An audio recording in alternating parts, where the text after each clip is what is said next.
Hello all, welcome back to my channel. ముందుగా అందరికీ wish you A happy new year. ఈ new ఇయర్లో మీరు అనుకున్నవన్నీ జరిగి అందరూ బాగుండాలని మేము కోరుకుంటున్నాం. ఈరోజు ఏంటంటే మేము హైదరాబాద్లో ఉన్న సంగీ టెంపుల్కి వెళ్తున్నాం. ఇంతకుముందు ఎప్పుడు వెళ్ళలేదు, ఇదే ఫస్ట్ టైం అనమాట. మనకి హైదరాబాద్లో చాలా డెస్టినేషన్ స్పాట్స్ ఉన్నాయి, but the best devotion place అంటే సంగీ అని చెప్తారు చాలామంది. సో ఇక్కడ ఈ లొకేషన్ అయితే చాలా బాగుందంట. సో మేమైతే ఇక్కడికి రీచ్ అయ్యాము. మార్నింగ్ 9కి అలా స్టార్ట్ అయ్యాము. 9:45 వరకు అయితే రీచ్ అయ్యాము. అంటే మాకు 50 కిలోమీటర్స్ అలా వచ్చిందన్నమాట డిస్టెన్స్. సో రీచ్ అయ్యాము, పైనకి వెళ్తున్నాము. యాక్చువల్ ఏంటంటే కార్ పార్కింగ్ తెలియక కొంతమంది ఏం చేస్తున్నారంటే 3 కిలోమీటర్స్ ముందు పెట్టి నడుచుకుంటూ వెళ్తున్నారు పిల్లలతో కలిసి. సో మేము కూడా అలానే చేసేవాళ్ళం. అక్కడ ఒక అతను చెప్పారనమాట, మనకి డైరెక్ట్ టెంపుల్ దగ్గరికి వెళ్ళొచ్చు అని. కాకపోతే ఎంట్రన్స్ టికెట్ ఉంటుంది 120 రూపీస్కి. మనకు ఆల్మోస్ట్ టెంపుల్ దగ్గరికి వెళ్తామన్నమాట.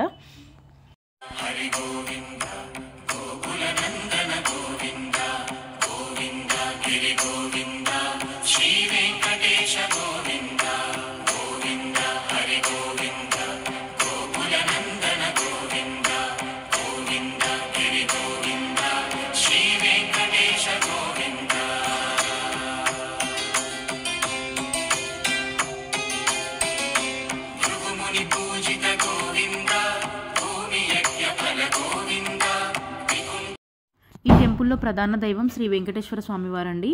ఫస్ట్ మనం టెంపుల్లోకి ఎంటర్ అవ్వగానే రైట్ సైడ్లో హనుమాన్ టెంపుల్ అయితే ఉంటుంది. చాలా స్పేసియస్గా ఉంటుంది ప్లేస్. ఇక్కడ చాలా చెట్లు ఉంటాయి చుట్టుపక్కల. అండ్ నెక్స్ట్ ఇక్కడ మనం ఏంటంటే మెట్లు ఎక్కుతూ టెంపుల్లోకి అయితే వెళ్ళాలి. మొత్తం వచ్చేసి ఇక్కడ 176 మెట్లు ఉంటాయంట. నెక్స్ట్ మనం పైకి టెంపుల్ దగ్గరికి వెళ్ళగానే డైరెక్ట్గా వెంకటేశ్వర స్వామి వారిని దర్శించుకోవాలన్నమాట. సో ఈరోజు అయితే చాలా అంటే చాలా జనాలు ఉండండి. అంటే ఫస్ట్ అవ్వడంతో, ఇంకా న్యూ ఇయర్ అవ్వడంతో చాలా అంటే చాలా జనాలు వచ్చారు. సో మేమైతే మొత్తానికి పైకి వెళ్ళాము. ఇంకా ఫస్ట్ శ్రీ వెంకటేశ్వర స్వామిని దర్శించుకోవాలి.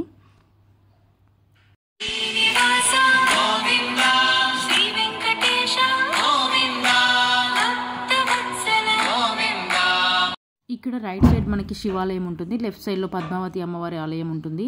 ఈరోజు న్యూ ఇయర్ అవ్వడం వల్ల చాలామంది వచ్చారు.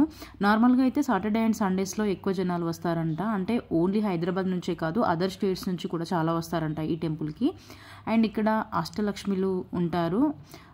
అన్ని లక్ష్మీదేవులు కలిపి ఒకే చోట ఈ ఆలయం అదే అనమాట. చాలా అట్రాక్టివ్గా ఉంది ఈ ఆలయం అయితే.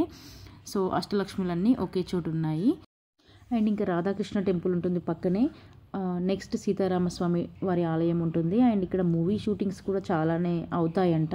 సో మనకి ఇక్కడ వచ్చేసి గణపతి ఆలయం కూడా ఉంటుంది. అండ్ ఇంకొకటి ఏంటంటే సుబ్రహ్మణ్య స్వామి టెంపుల్ ఉంటుంది. అంటే ఎవరికైనా సంతానం లేని వాళ్ళు ఇక్కడికి వచ్చి ఈ సుబ్రహ్మణ్య స్వామిని దర్శించుకుంటే అవుతుందని చాలామంది నమ్ముతుంటారంట. సో టెంపుల్ పై నుండి వ్యూ అయితే చాలా అంటే చాలా బాగుంది. ఎక్కువ జనాలు ఉండడం వల్ల నేను ఎక్కువ క్యాప్చర్ చేయలేకపోయాను.